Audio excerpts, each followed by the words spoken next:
Buenos días. Voy a pedirles que abran sus Biblias en el libro de Hebreos. Vamos a continuar con nuestro estudio expositivo del libro de Hebreos en el capítulo 10. Esto es versículo por versículo.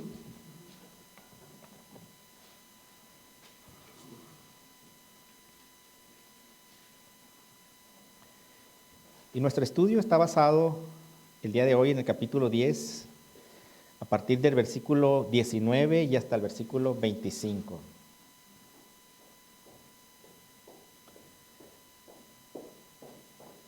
Dice la Biblia en el nombre del Padre, del Hijo y del Espíritu Santo. Así que, hermanos, teniendo libertad para entrar en el lugar santísimo por la sangre de Jesucristo, por el camino nuevo y vivo que Él nos abrió a través del velo, esto es, de su carne. Teniendo un gran sacerdote sobre la casa de Dios, acerquémonos con corazón sincero, en plena certidumbre de fe, purificados los corazones de mala conciencia y lavados los cuerpos con agua pura. Mantengamos firme, sin fluctuar, la profesión de nuestra esperanza, porque fiel es el que prometió, y considerémonos unos a otros para estimularnos al amor y a las buenas obras, no dejando de congregarnos, como algunos tienen por costumbre, sino exhortándonos y tanto más cuando veis que aquel día se acerca. Señor, te damos gracias por la oportunidad que nos das de poder estudiar tu palabra este día, Señor. Te pido, Espíritu de Dios, tu Espíritu Santo, que reveles esta palabra, que traigas una revelación a nuestra vida, Señor, que pasemos de lo teórico a lo práctico, Señor. Revélanos lo práctico de tu palabra, Señor, lo práctico de tu ordenanza, Señor. Te doy gracias por la vida de mis hermanos, Señor, que hoy hicieron un sacrificio vivo para estar aquí. En lugar de quedarse en casa arropados, disfrutando el calor del hogar, decidieron estar aquí, Señor.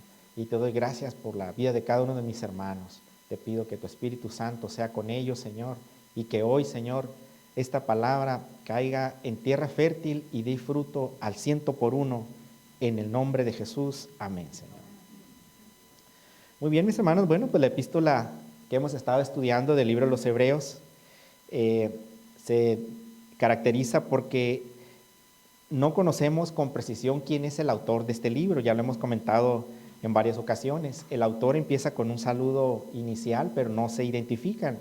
En cambio, los otros libros, por ejemplo, las cartas paulinas, el primer versículo comúnmente define quién es el escritor, o las epístolas de Pedro inmediatamente se identifican. Y este libro de Hebreos tiene esa gran característica, que no sabemos quién es el autor.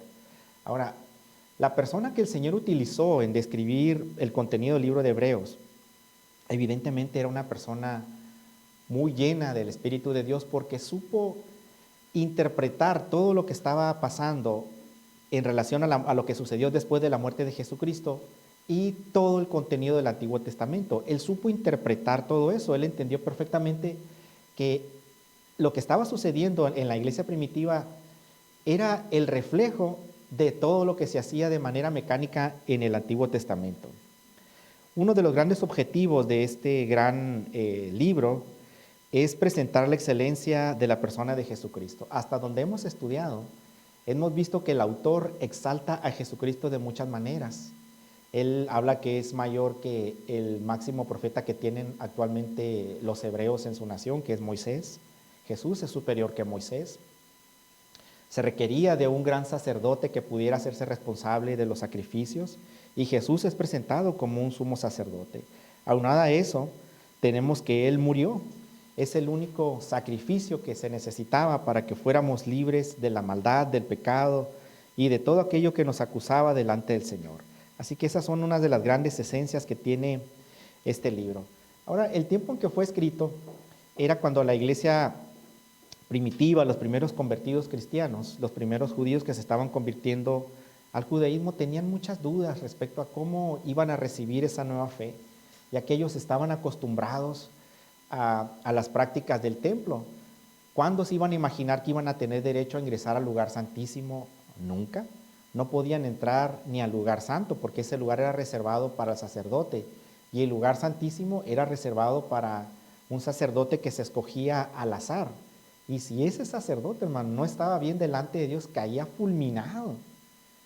Así que había un gran temor y una gran reverencia, y de repente pasa la muerte de nuestro Señor Jesucristo, y ahora Él rompe el velo, y ahora todos tenemos derecho a entrar a la misma presencia de Dios, con solo cerrar nuestros ojos, hermanos, y dirigirnos ante Él y decir: Señor, tú eres santo, tuya es la gloria por los siglos de los siglos. Ese es el gran efecto revelador que trae este autor, hermanos, en la Biblia, en el libro de Hebreos, hacia los cristianos de ese tiempo. Pero ahora también nosotros también encajamos en esto, porque nos queda muy claro, hermanos, que no necesitamos hacer cosas mecánicas como irnos caminando al cerro de rodillas, como darnos de latigazos, ni tener que pagar promesas, ni tener que pagar sumas de dinero por tener la gracia de Dios. Es gratuita, hermanos. Y el Señor nos ha revelado esto en este libro. Gracias al Señor por su gracia. Gracias a Dios por esta gran oportunidad que nos da de ser libres del pecado. Gracias por la vida de nuestro Señor Jesús, que ahora nos ha hecho diferentes y nos ha transformado, hermanos. A Él sea la gloria, hermanos. Así que en aquel tiempo, nuestros hermanos de la iglesia primitiva tenían esas dudas. Decían: pero ¿cómo voy a poder tener derecho a entrar a la misma presencia de Dios? Pues si al que entraba el Señor lo mataba, ¿no? Lo mataba si no estaba bien delante de Él. Así que todas estas dudas estaban en la mente pensante de los cristianos convertidos de aquel tiempo. No podían entender, o era muy difícil entender cómo se iban a adaptar a la vida cristiana, siendo que ya no necesitaban venir con los sacrificios de los corderos a pedir perdón, ya no necesitaban estar en el templo, ya no necesitaban estar en el templo ofreciendo sacrificios, por supuesto, ni siguiendo toda una gran liturgia que exigía el Antiguo Testamento. Ya no era necesario, porque como lo prometió el Señor en Jeremías, ahora la ley iba a estar escrita en su corazón.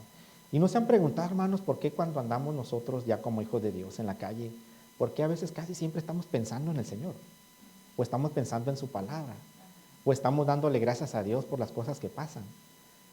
¿A poco cuando no van manejando, cuando vamos en el camión o vamos en el Uber, no vamos pensando en las cosas de Dios? ¿Por qué será, hermanos? ¿No será porque se cumple lo que dice el profeta Jeremías, que ahora su ley está escrita en nuestro corazón? A eso se referiría el profeta, pastor. Pensamos que tal vez sí, ¿no? Porque ahora tenemos esa seguridad en el corazón de que Dios está con nosotros. Andamos caminando y no nos sentimos solos, sentimos que Dios va con nosotros. No nos sentimos desamparados porque sentimos su cobijo. Ahora nuestra vida es diferente, porque ahora Él habita en nuestro corazón, ya no está solo. Muy bien, bueno, entonces el autor, hermano, de los Hebreos estaba tratando de aclarar todo esto, porque para ellos era muy difícil entender que todas las figuras del Antiguo Testamento no eran más que sombras de lo que Jesucristo iba a representar en el Nuevo. Evidentemente todo era mecánico, pero era un simbolismo hacia el Nuevo Testamento, hacia la transición de la gracia.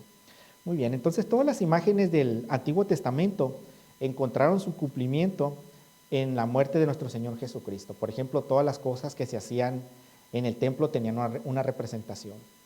Recordemos que dentro del templo había una sección en donde había panes, que eran los panes que únicamente los podían comer los sacerdotes. Ese pan tenía un simbolismo.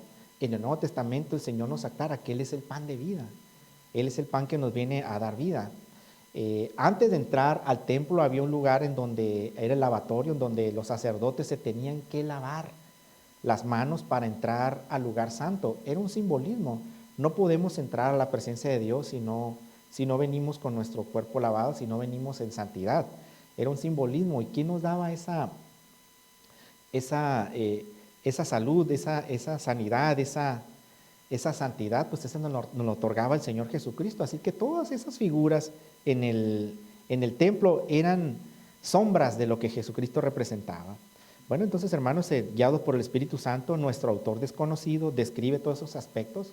Los hemos venido estudiando desde el capítulo 1 hasta donde vamos, de cómo todo eso era sombra. El autor se esfuerza en darle la excelencia al Señor Jesucristo, diciendo que Él es más grande que Aarón. En la mente del judío convertido era, bueno, pues es que necesitamos un sacerdote principal para que haga esto. Y el autor les describe: tenemos a un sumo sacerdote que es mayor que Melquisedec. a quien tenían en alta estima, es mayor que Aarón, y ese es el Señor Jesucristo. Bueno, también en los capítulos anteriores hemos estudiado cómo el sacrificio de Jesucristo nos quita el pecado y ya no es necesaria tanta ley ceremonial. En los 10 mandamientos tenemos un mandamiento que dice que guardemos el sábado. Nosotros como cristianos sabemos que no es necesario cumplir literal ese mandamiento porque estamos bajo la gracia y ese mandamiento pertenecía al Antiguo Testamento. Así es que a nosotros como cristianos no nos compete guardar eso, pero sí nos compete cumplir los otros 9. Cristo ofreció en su persona un sacrificio mejor y más eficaz que los innumerables sacrificios que se podían ofrecer en el Antiguo Pacto, en el Antiguo Testamento. En los tiempos del Antiguo Testamento, hermanos, todos sabemos que si teníamos que pedir perdón por nuestros pecados, teníamos que ofrecer un animal en sacrificio. Y si el Señor se agradaba de ese sacrificio, bajaba fuego del cielo y lo consumía. Ahora, el pecado iba en función, o más bien el animal iba en función del pecado que se cometía, ¿no? Entonces imaginemos que a lo mejor había gente que ofrecía hasta vacas tal vez, ¿no? Gigantes, ¿no? Ovejas. Era necesario que se derramara sangre, dice la Biblia, para que hubiera perdón de pecados. Así que todo eso se convirtió en algo muy mecánico, tanto que el Señor dijo, ya estoy harto de los sacrificios, dice, porque vienen con un corazón de piedra, me ofrecen un perdón, salen del templo y otra vez vuelven a cometer lo mismo. Así que dentro de la mente del judío, sabían que si ofrecían un animalito en sacrificio, desde una paloma hasta un toro, el Señor los perdonaba, pues, pero también sabían que si la volvían a regar, nuevamente el Señor los iba a perdonar. Así que ese tipo de actitudes el Señor las empezó a reprender. Y el Señor les empezó a advertir, tienen que arrepentirse de eso, no voy a estar tolerando siempre eso. Y el pueblo judío no quiso escuchar. Llegó el momento en que el Señor dijo, basta. ¿Y qué fue lo que pasó? Les mandó las naciones enemigas, los conquistaron y se los llevaron deportados. Eso fue el castigo por no convertir el corazón de piedra a un corazón de carne. Bueno, hermanos, entonces lo que nos compete ahora es una pequeña introducción es un poco de contexto de lo que vamos a estar viendo. Lo que nos compete ahora es los versículos 19 al 25 del capítulo 10, que es lo que estudiamos. Estos versículos del 19 al 25 es un pequeño repaso de lo que ya declaró el autor en el mismo libro de Hebreos, en el capítulo 8, versículos 1 al 6, en donde él habla sobre la superioridad del ministerio sacerdotal de Cristo. En sus Biblias busquemos el capítulo 8, versículos 1 al 6. Atrasito, unas cuantas páginas, Hebreos capítulo 8, versículos 1 al 6, dice, ahora bien, el punto principal de lo que venimos diciendo es que tenemos tal sumo sacerdote, el cual se sentó a la diestra del trono de la majestad de los cielos, ministro del santuario y de aquel verdadero tabernáculo que levantó el Señor y no el hombre. Porque todo sumo sacerdote está constituido para presentar ofrendas y sacrificios, por lo cual es necesario que también éste tenga algo que ofrecer.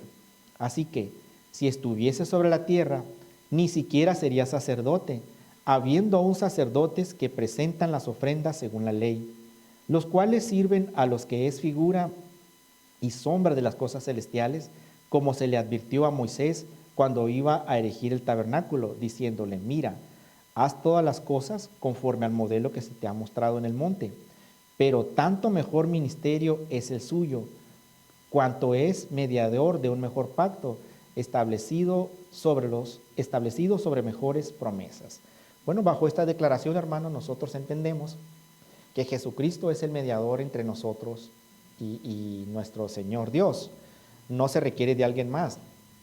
Así que Él es mejor que el gran profeta Moisés que tenían los hebreos, Él es mejor que los sumos sacerdotes que tenían. Jesucristo vino a cumplir todas las profecías del Antiguo Testamento y sobre Él recae toda nuestra esperanza. Así es que es superior a todos ellos. Bueno, retomamos nuestra cita bíblica. Vámonos al versículo 19, capítulo 10, versículo 19. Así que, hermanos, teniendo libertad para entrar en el lugar santísimo por la sangre de Jesucristo. Así que el autor, después de explicar todas las cosas en los versículos anteriores, llega a esta conclusión. Hermanos, les dice, tenemos libertad para entrar a la misma presencia de Dios. Esto es una invitación a los judíos convertidos de aquel tiempo a que dejaran todo el sistema levítico y que se beneficiaran de los beneficios de la gracia que ahora estaban disfrutando a través de Jesucristo. Ahora nosotros tenemos plena libertad para entrar al lugar santísimo, en contraste a lo que ellos pensaban, a lo que pensaba el judaísmo, que era un lugar muy sagrado donde únicamente podía entrar un sacerdote una vez al año. Bueno, aquí resalta el autor, teniendo libertad. Pero, hermanos, ¿cómo me siento libre de entrar al lugar santísimo? Aquí nos dice que teniendo libertad para entrar al lugar santísimo. Sabemos que el lugar santísimo físico estaba en el templo de Salomón y era un lugar muy reservado para el sacerdote que por sorteo le tocaba ministrar en el día de la expiación. El día de la expiación, hermanos, era una ceremonia judía en donde una vez al año el sacerdote pedía perdón por los pecados de todo el pueblo.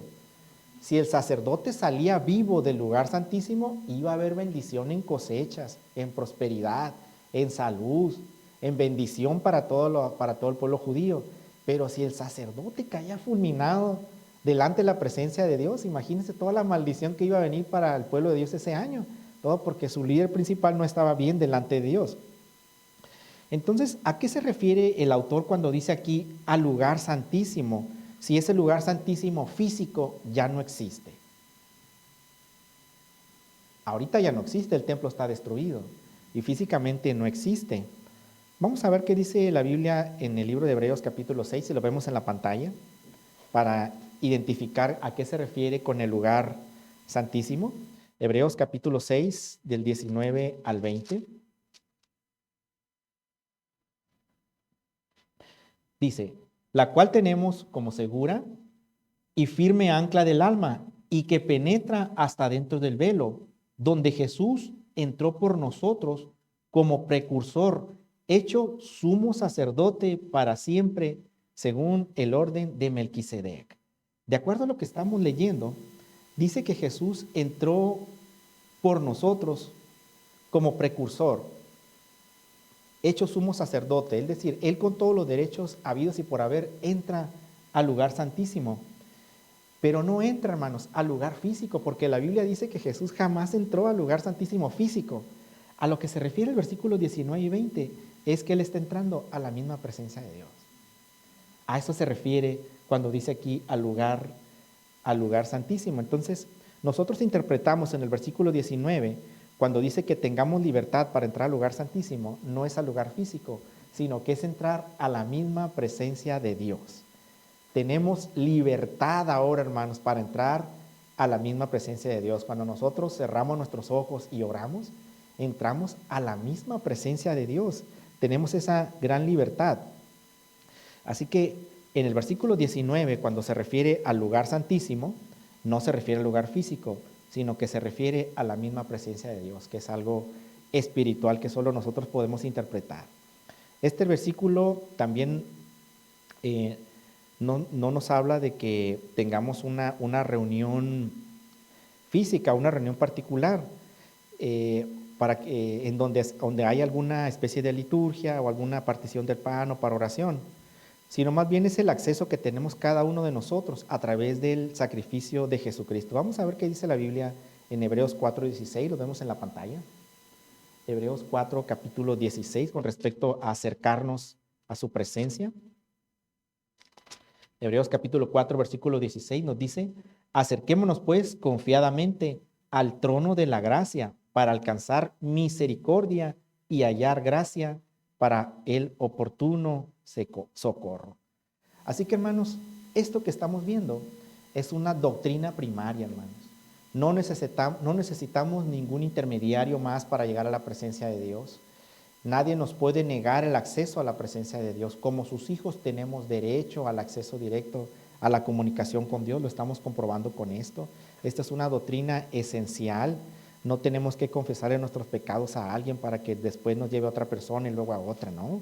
Aquí la Biblia nos está afirmando que tenemos que acercarnos al trono de la gracia para alcanzar misericordia. Esto es que podemos llegar directamente a la misma presencia de Dios para hallar oportuno socorro.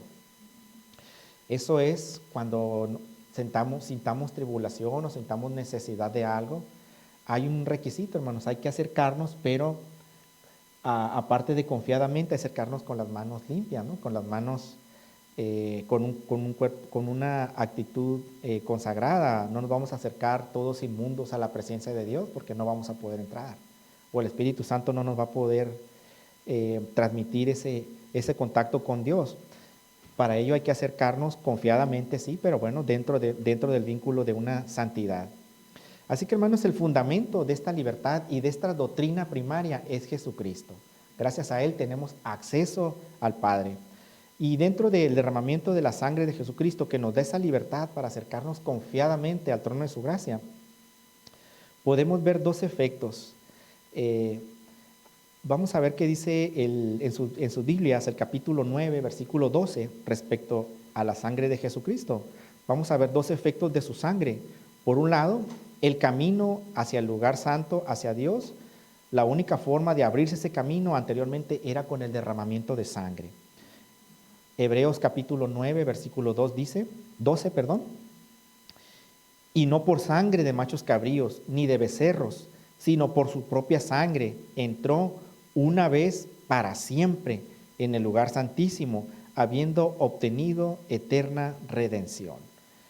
Así que, hermanos, la sangre de Jesucristo nos permite entrar hacia el lugar santísimo, hacia la presencia de Dios. Por otro lado, también esa misma sangre, hermanos, que nos permite o nos abrió el camino a la presencia de Dios al rasgarse el velo del templo de manera simbólica, esa misma sangre nos purifica y nos hace limpios para llegar a la misma presencia de Dios. En el mismo capítulo 9, pero ahora en el versículo 14, veamos qué es lo que dice. Capítulo 9, versículo 14.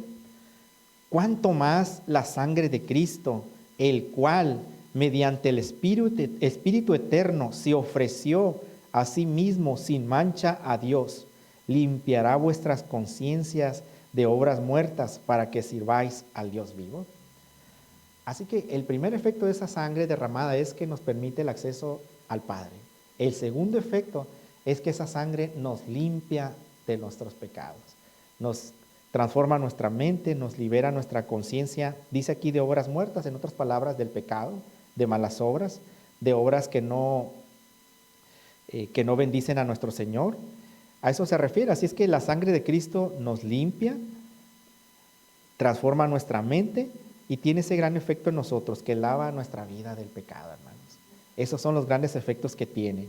Así que, hermanos, podemos acercarnos a Dios, ya sea de manera personal o en asamblea, como estamos aquí ahorita, porque el Señor Jesucristo pagó ese gran precio por nosotros para que tuviéramos ese derecho, hermanos.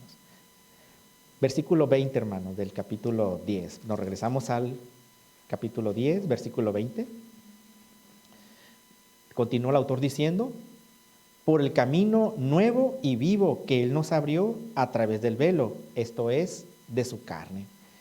Este camino a los lugares santos se describe aquí como nuevo y vivo. Es nuevo en contraste del Antiguo Testamento porque era algo viejo, tenía que pasar por las ordenanzas de la ley.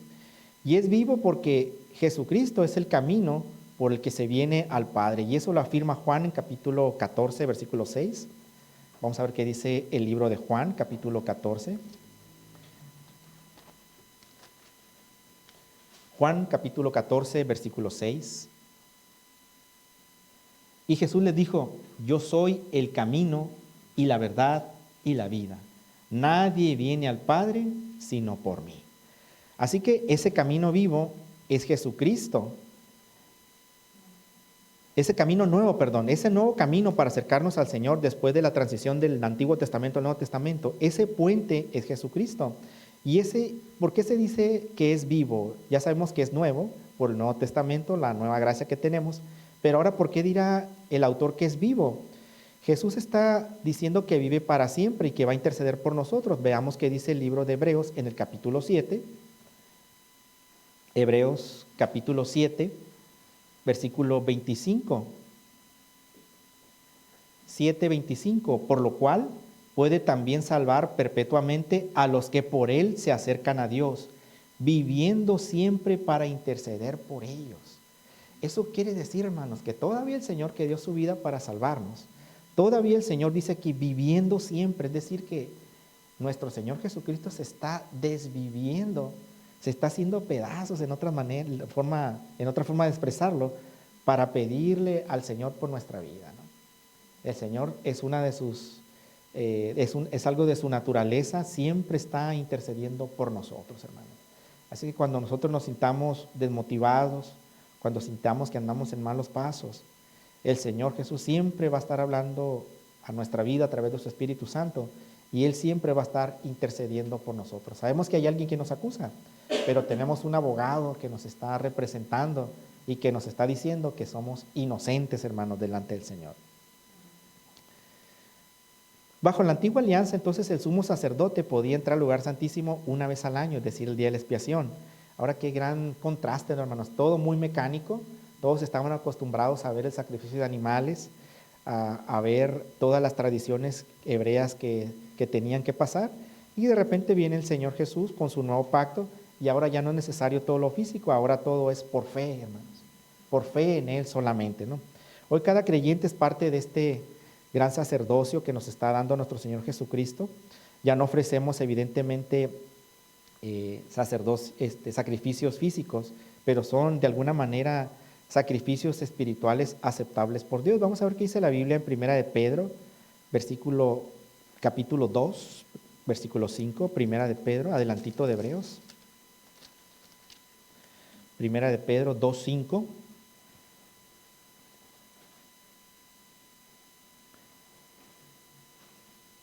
Vosotros también, como piedras vivas, sed edificados como casa espiritual y sacerdocio santo, para ofrecer sacrificios espirituales aceptables a Dios por medio de nuestro Señor Jesucristo. Ya no ofrecemos sacrificios físicos, ahora son sacrificios espirituales. ¿Y cuáles serían, hermanos, esos sacrificios espirituales? Pues todo el esfuerzo que nosotros hacemos por estar aquí, hermanos. Necesitamos un gran esfuerzo para leer su palabra. Ahorita nos distraen muchas cosas, la tecnología, la televisión, el cine, el trabajo, la familia, y es un gran sacrificio tomarse 5 minutos para leer por lo menos un capítulo de la Biblia diario. Es un sacrificio enorme. A veces sufrimos tanto para leer un capítulo nada más, hermano. A eso se refiere la Biblia, a esos sacrificios. Tenemos que sacrificar nuestro tiempo para estar aquí, tenemos que sacrificar otras actividades para podernos comunicar con Dios, para tener un tiempo reservado para platicar con nuestro Señor. A eso se refiere aquí.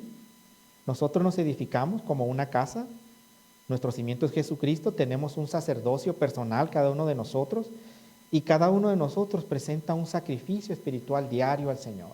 Cada uno de ustedes sabrá cómo lo presenta, hermano. Versículo 21 de nuestro texto base, capítulo 10, versículo 21. Y teniendo un gran sacerdote sobre la casa de Dios. Ahora, bueno, no tenemos solo plena libertad para entrar a la presencia de Dios, sino que también tenemos una cabeza principal, tenemos un sumo sacerdote que ha sido establecido sobre la casa de Dios. Nosotros podemos entender fácilmente por todo lo que nos dice el autor de Hebreos, que Él es el sumo sacerdote de nuestro templo, ¿no? Podemos entenderlo esto por todo lo que hemos estudiado hasta ahorita, todo el contexto que hemos visto en el libro de Hebreos. El Señor es el sumo sacerdote del templo. Bueno, entonces el Señor Jesús ha sido establecido sobre la casa de Dios con autoridad por parte del Señor, y eso lo vamos a ver en Hebreos capítulo 3. Busquemos en nuestra Biblia Hebreos capítulo 3, versículos 5 y 6.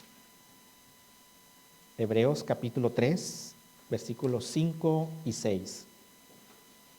Y Moisés, a la verdad, fue fiel en toda la casa de Dios, como siervo, para testimonio de lo que se iba a decir, pero Cristo, como hijo sobre su casa, la cual somos nosotros, si retenemos firme hasta el fin la confianza y el gloriarnos en la esperanza. Así que, hermanos, toda la autoridad se le fue dada a nuestro Señor Jesucristo sobre nosotros, porque nosotros somos su casa.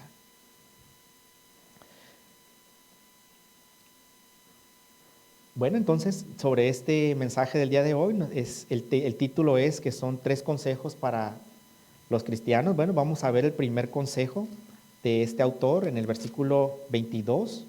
Veamos el primero de los tres consejos. Versículo 22 del capítulo 10 dice: acerquémonos con un corazón sincero, en plena certidumbre de fe, purificados los corazones de mala conciencia y lavados los cuerpos con agua pura. Bueno, esta es una invitación para quienes seguían tercos o aferrados en la tradición judía, que no habían venido a Jesucristo en fe, que todavía no entendían. Entonces aquí el autor les dice: acércate al Señor, no es necesario todos los rudimentos de la ley, todo eso ya fue pagado por nuestro Señor Jesucristo. Y al final del versículo 22 nos hace mención de lavado los cuerpos con agua pura. Esto es porque el autor quería que entendieran el concepto de lavarse los cuerpos con agua pura. Los sacerdotes, antes de ministrar, tenían que lavar su cuerpo para poder ministrar en el templo. Vamos a ver qué dice Éxodo capítulo 29. Éxodo capítulo 29, versículo 4.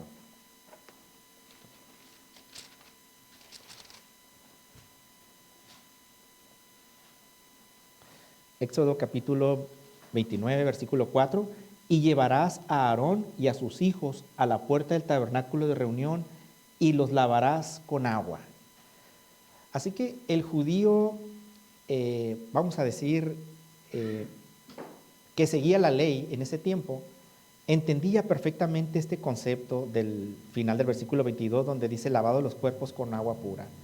Sabían que se refería de manera literal a esta parte donde se tenían que lavar los sacerdotes para entrar a ministrar, pero evidentemente aquí el autor lo está diciendo, no lo está diciendo de forma literal, lo está diciendo en sentido figurado, que de alguna forma los que nos acerquemos a Dios vengamos con un corazón limpio, es decir, que vengamos con una conciencia limpia delante del Señor para acercarnos a su presencia. Es a lo que se está refiriendo el versículo 22.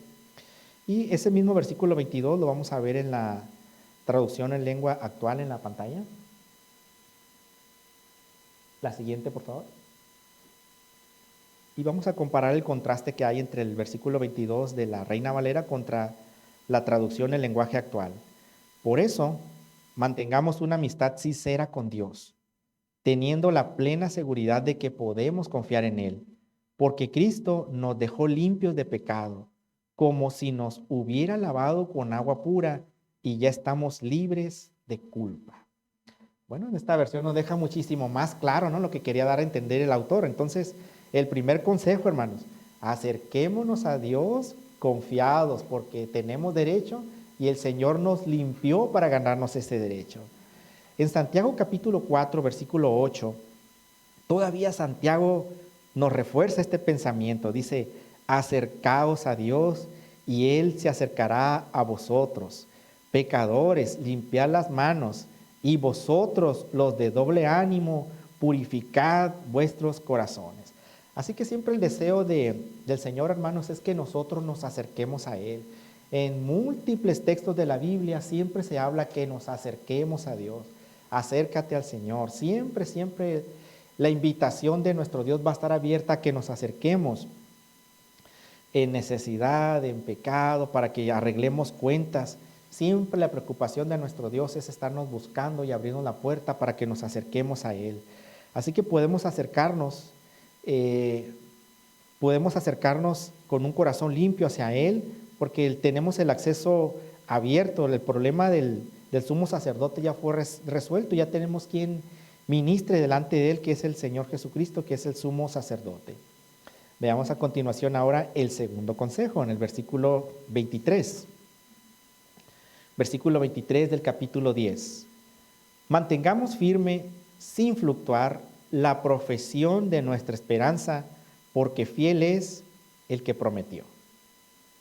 Aquí me llama la atención la palabra sin fluctuar. Cuando leo esa palabra me imagino algo que está cambiando, que está variando, ¿no? Que siempre está variando. No sé si recuerdan, hermanos, en el 85 el gran terremoto que fue en la Ciudad de México, ¿no? Estaba un noticiero transmitiendo a las 7 de la mañana en vivo y de repente se empiezan a mover las lámparas Y una de las conductoras dice, no se asusten, ahorita pasa, y de repente se pierde la transmisión y ya no supimos qué pasó con ellos, ¿no, hermano? Ese terremoto hizo pedazos a la Ciudad de México en 1985, pero uno de los edificios que sobrevivieron a ese temblor, hermanos, fue la Torre Latina. ¿Quiénes ubican a la Torre Latinoamericana, hermano? Esa obra de la ingeniería tiene una gran característica, hermanos, que sus cimientos tienen un sistema que cuando hay un movimiento de terremoto o telúrico, esa torre tiene una ingeniería que tiene la capacidad de moverse o de ajustarse dependiendo la fuerza que esté sacudiendo a la tierra. Es decir, si hay una fuerza contraria, responde con otra energía y la torre se endereza. De tal forma que la torre nunca está chueca. Tiene un sistema que siempre se está enderezando, contrarrestando la fuerza del sismo. Por lo tanto, ese sistema, hermanos, de ingeniería que tiene en sus cimientos hace que la torre sea prácticamente intumbable, o no va a ser muy difícil tirarla, pues no va a ser posible derribarla por un sismo, por esa tecnología que tiene. A lo que se refiere aquí el autor es algo muy similar, hermanos, que nosotros como cristianos tengamos una firme certeza sobre quién estamos parados, hermano. ¿Cuál es nuestro fundamento de fe, hermano? Nuestra casa espiritual, ¿sobre qué está cimentada? ¿Quién es el cimiento de nuestra fe? Jesucristo, no Él es nuestra roca. Entonces, a eso se refiere este autor, sin fluctuar, hermanos, sin dudar. Y si pasa algo, ese mismo cimiento nos va a ayudar a mantenernos, siempre y cuando nos acerquemos, ¿no? Después adelantito dice, la profesión de nuestra esperanza.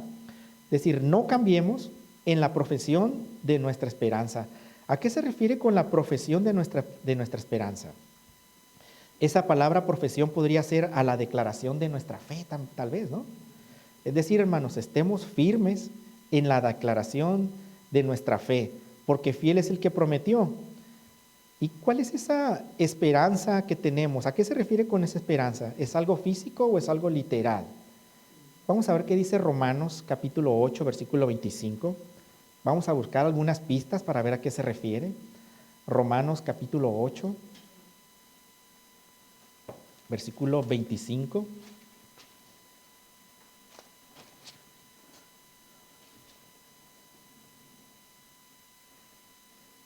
Pero si esperamos lo que no vemos, con paciencia lo aguardamos. Ok, entonces la declaración de nuestra esperanza es algo que no vemos. De acuerdo a lo que tenemos aquí, no es algo físico, pero dice aquí que es algo que tenemos que esperar con paciencia. Es algo que estarlo siempre esperando, que nos tenemos que estar siempre esforzando para estar esperando esa promesa. Entonces debemos de mantener la confesión de nuestra esperanza sin vacilar. Para esto necesitamos paciencia en el Señor, hermanos. Necesitamos ser pacientes a sus promesas. Así que esa expectativa o esperanza cristiana que tenemos de que un día las cosas van a cambiar en su presencia, es una de nuestras metas como cristianos, para lo cual hay que ser muy pacientes. Bueno, entonces otra pregunta sería, entonces, ¿qué es lo que estamos esperando con paciencia? ¿Y quién es el que nos prometió esa promesa? Vamos a ver en el libro de Juan, capítulo 14. Juan 14, capítulo 3.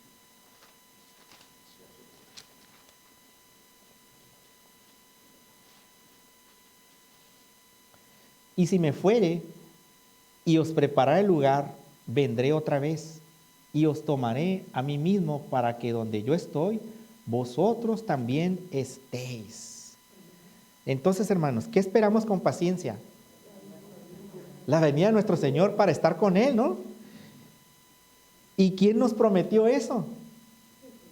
Jesucristo, hermanos, prometió todo eso, ¿no? Así es que a eso se está refiriendo el autor. Hermanos, tengamos paciencia, mantente firme. La declaración de nuestra esperanza, de nuestra fe, se va a cumplir porque el que prometió es justo y verdadero. Él lo va a cumplir a su tiempo. Mantengámonos pacientes. Mientras eso suceda, vivamos la vida cristiana que Él nos demanda. Muy bien, hermanos. Así que atentos con eso. Entonces, el tercer consejo viene en el versículo 24. Capítulo 10, versículo 24. Y considerémonos unos a otros para estimularnos al amor y a las buenas obras, Así que ahora el autor, hermanos, cambia nuestra atención, ya no están en las cosas invisibles, ahora el autor viene a que nos fijemos en las cosas que podemos palpar o que podemos visualizar o las cosas que nos rodean. Aquí el autor dice que debemos de estimularlos unos a otros al amor y sobre todo a las buenas obras. ¿A qué se referirá el autor con esto? Bueno, aquí se refiere el autor que nosotros no podemos ser indiferentes a las circunstancias que esté pasando algún hermano, sobre todo de la fe, ¿no? Sobre todo de la fe. Debemos estar atentos de la viuda, del huérfano, de la persona necesitada, tal vez no necesariamente un hermano en la fe, tal vez, por ejemplo, se me viene a la mente tanta gente que está migrando y que está sufriendo. Pasan cosas tan feas en este mundo tan caído, hermanos, que es imposible que no tengamos misericordia de lo que le pasa a la gente que no conoce al Señor también, ¿no? Y eso es por eso, ese amor que el Señor nos ha dado, ¿no? En las noticias salió un caso tan extremo de un migrante, hermanos, que puede ser, ¿no? Que nosotros nos quedamos, no puede ser. Nosotros sabemos que hay un tren, ¿no? Que viene, que se llama La Bestia, ¿no? Y trae muchos migrantes. Una pareja con 2 hijos se vinieron de Centroamérica, vendieron todas sus pertenencias para poder venirse a estar a Estados Unidos. Toman ese tren. En ese tren, hermanos, los asaltan, se les caen 2 niños del tren en movimiento. Al esposo de la mujer que está relatando eso le dan unos balazos y lo matan para asaltarles lo que traen. Entonces a la muchacha todavía llegando en el camino la violaron. Llega aquí a Mexicali a un centro de ayuda y ella narra todo eso, hermano. Entonces tú escuchas todo eso, hermano, y cómo no se te van a conmover las entrañas de ver tanta maldad, hermanos, y de tanta necesidad, ¿no? A eso se refiere el autor con respecto a las buenas obras. Nosotros como cristianos tal vez podríamos apoyarlos, no sé, tal vez con alguna despensa, con algo para que ella pudiera seguir viviendo, ¿no? Eso fue una noticia de hace 2 años, hermanos, pero ahorita se me vino a la mente este caso tan particular. Si nos metemos ahora dentro de la iglesia, todos fuimos testigos de cómo la congregación, pastor, bendijo a nuestro hermano Víctor con su gran necesidad, ¿no, hermano? Todos contribuimos de alguna forma para que nuestro hermano tuviera su prótesis. A eso se refiere el autor, hermanos, a estimularnos al amor de este tipo, pues no solo de palabras. Sabemos que nos amamos porque Dios nos ama, pero también dentro de ese amor tiene que haber una extensión palpable de ese amor, con obras físicas, con obras que den testimonio que somos hijos de Dios, hermano. Ese tipo de actividades dentro de la iglesia, hermanos, cuando las hacemos, vienen a la memoria de Dios. Dice la Biblia, hermanos, que si nosotros le prestamos al pobre o si le prestamos a un hijo de Dios, el Señor es como si el Señor es como si se lo prestáramos al Señor, ¿no?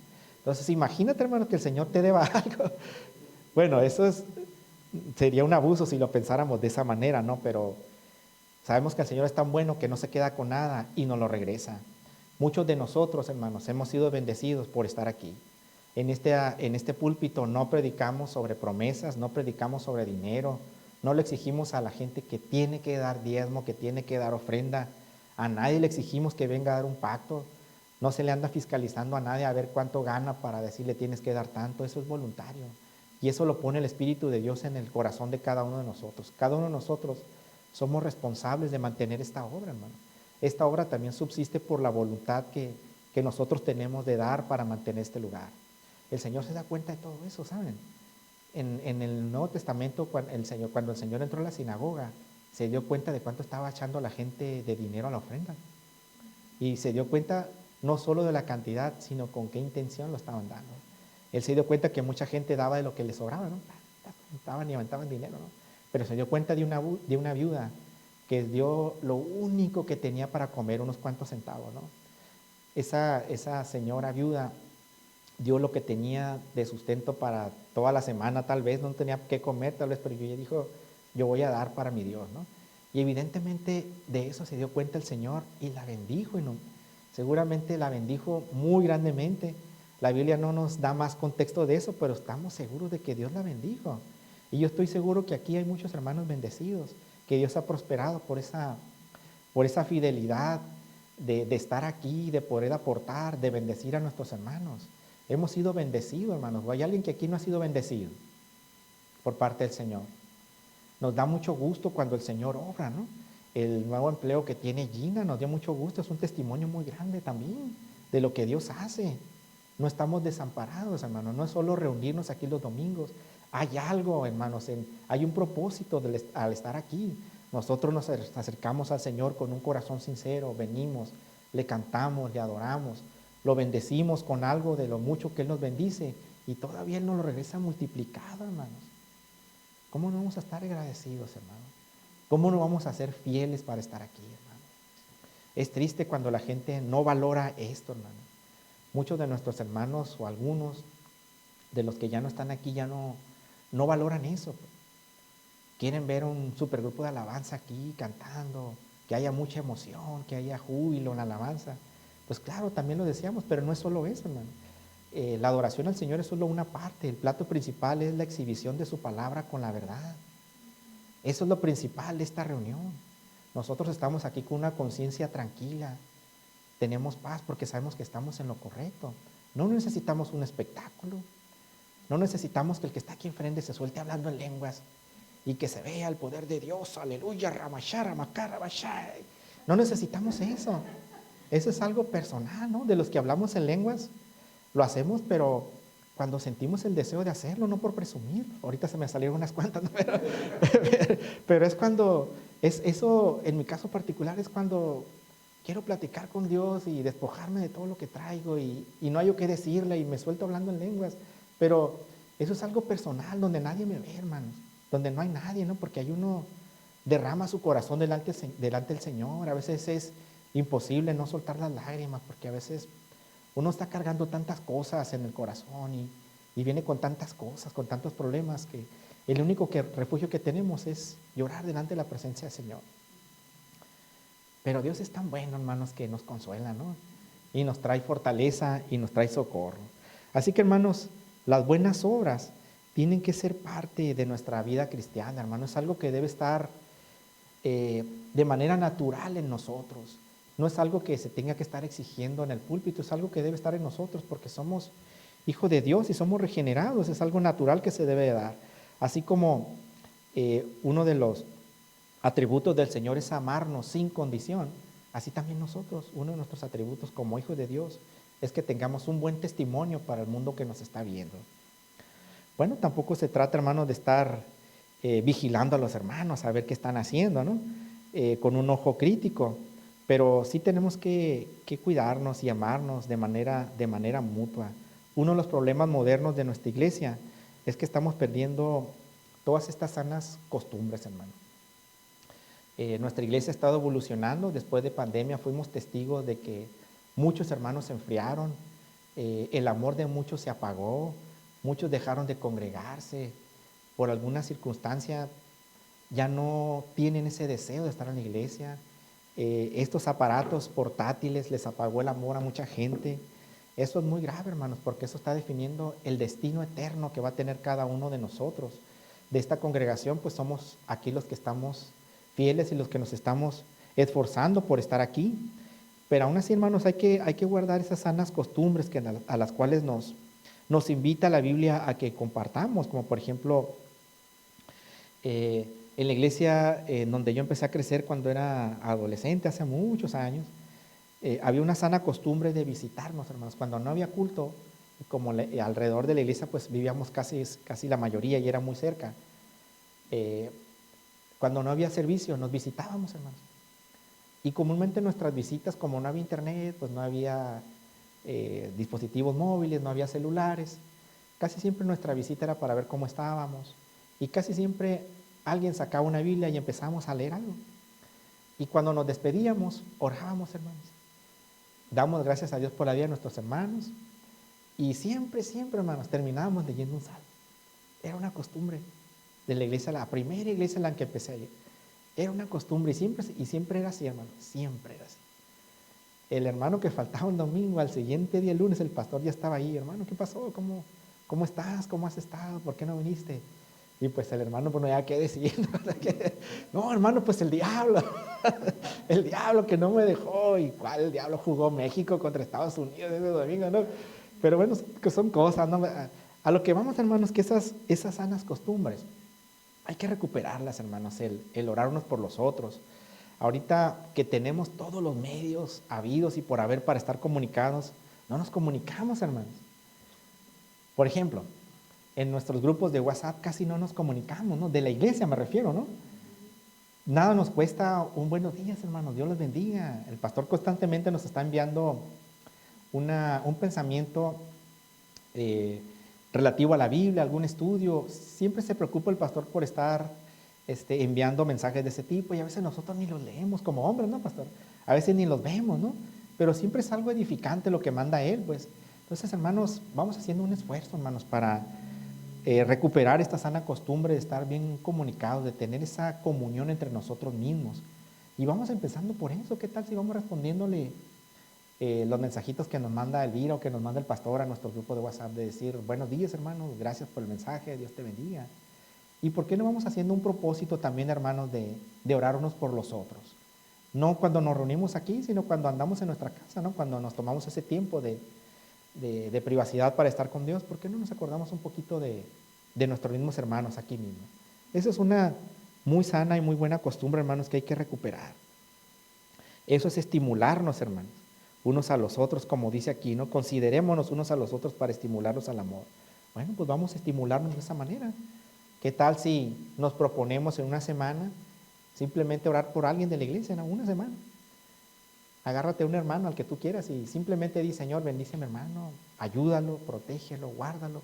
Algo tan simple como eso, hermano. Y tiene un gran efecto en la vida de cada uno de nosotros, hermano. Vámonos al versículo 25. Junto con el tercer consejo viene no dejando de congregarnos, como algunos tienen por costumbre, sino exhortándonos, y tanto más cuando veis que aquel día se acerca. Así que, hermano, la adoración colectiva en la iglesia es una parte vital de nuestra vida espiritual. Aquí se les está exhortando a ellos y a nosotros ahorita que no dejemos de congregarnos en nuestra iglesia, hermano. No dejamos de congregarnos. ¿Por qué, hermanos? ¿Por qué no hay que dejar de congregarnos? Vamos a ver un consejo que nos da el Salmo 133 y vamos a ver por qué tenemos que congregarnos. Salmo 133.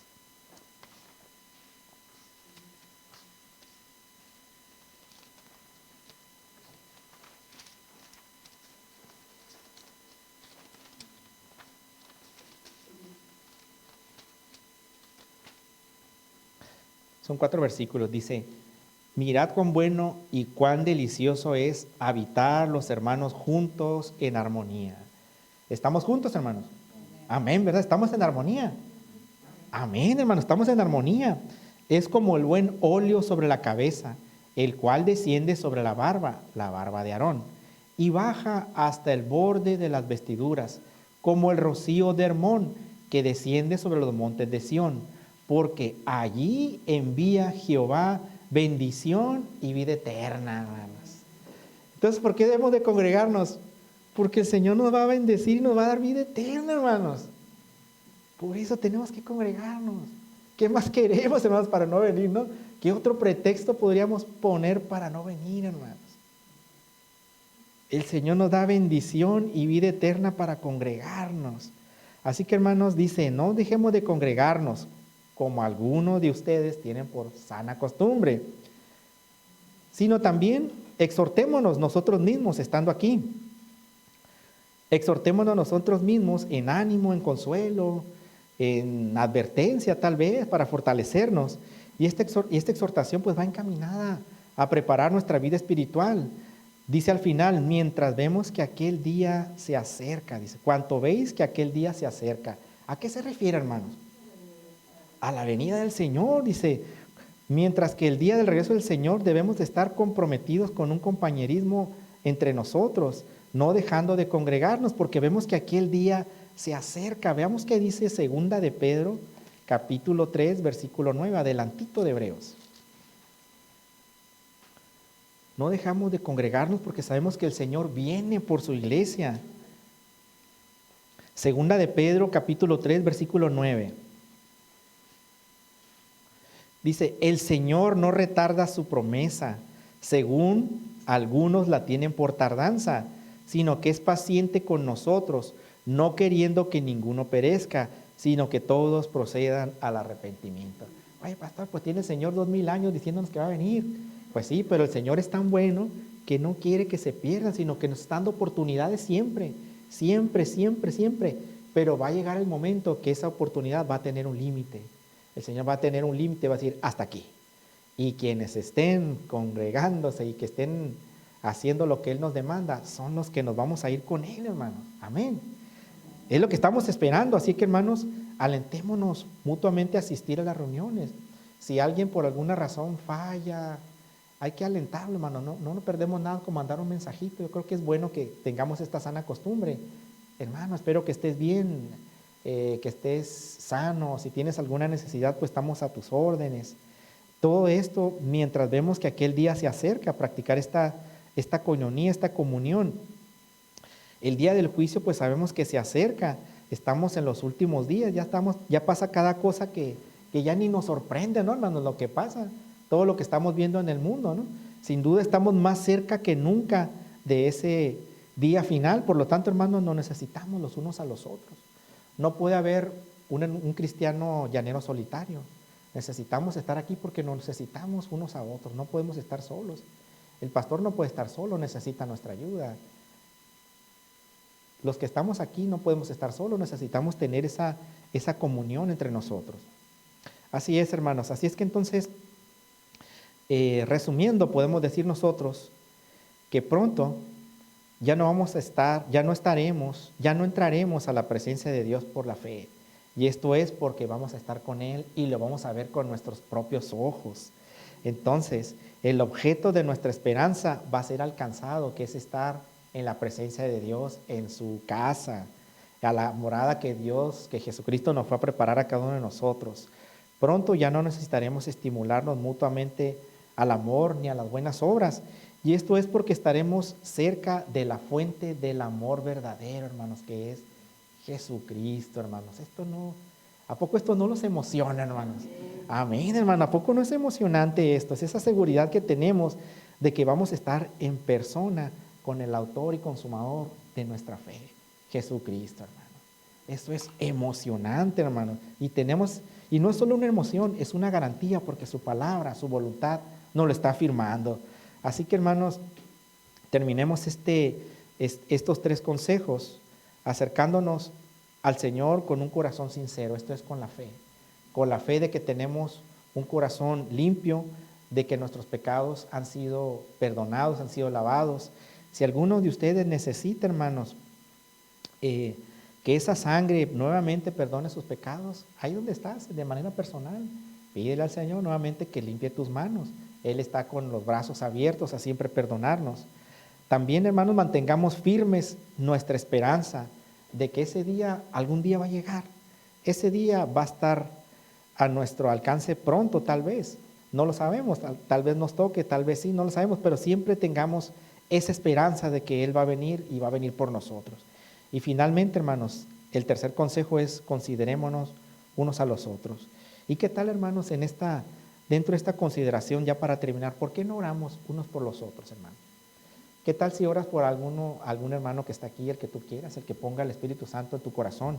Y ponemos en práctica esos 3 consejos, el final, que es considerarnos el uno al otro. Así que, hermano, te invito a que ores por algún hermano de los que está aquí, el que tú gustes, el que Dios ponga en tu corazón. Te pido que te pongas de pie, te acerques a Él, al que tú gustes, y ores por Él lo que el Espíritu Santo ponga en tu corazón. Esto es para ser considerado con Él. No sabemos cómo venimos cada uno de nosotros en el esfuerzo que venimos. Así que, hermano, acércate a alguien, a quien tú gustes, y aprovecha esta oportunidad para ser considerado de acuerdo a la palabra de Dios con un hermano. ¿Sí? Y ora por él, mi hermano. Señor, te damos las gracias por esta palabra tuya. Sabemos que tú estás siempre al pendiente por nosotros. Esta palabra nos confronta, Señor, para amarnos, para bendecirnos unos a los otros. Te pido, Señor, que bendigas a mi hermano Samuel. Te pido que seas con él, que tú lo protejas, que tú lo guardes, que tú traigas sanidad a su oído, Señor, que tú restaures su cuerpo, que tú bendigas su vida, su fe, lo que él hace. Te pido que él sea un testimonio vivo donde él trabaja, en la calle, donde él se desarrolla, Señor, que él sea un testimonio viviente de la gloria de tu nombre, Señor. Te pido que tú lo guardes, que tú lo sigas bendiciendo, que tú lo sigas prosperando, que ese problema que tiene con sus vecinos, Señor, tú tomes cartas en el asunto y que él pueda disfrutar sus tardes, su casa, lo que tú le has dado, Señor, en armonía, en el nombre de Jesús. Te pedimos que tú bendigas su matrimonio, que tú sigas siendo con él y que tú sigas siendo su Dios siempre, Señor, en el nombre de Jesús. Ponemos en tus manos nuestra congregación, Señor, y hoy nos consideramos los unos a los otros, bendiciéndonos, Señor, bendiciéndonos unos a otros, Señor, declarando que tú eres nuestra esperanza, Señor, y que tenemos firme nuestra fe en que tú un día vendrás por nosotros y que estaremos contigo, Señor, en tu presencia, viéndote cara a cara, Señor. Muchas gracias, Señor, por tu palabra, por esta esperanza que nos das. Recibe la gloria, Señor, hoy y siempre, en el nombre de Jesús. Amén, Señor.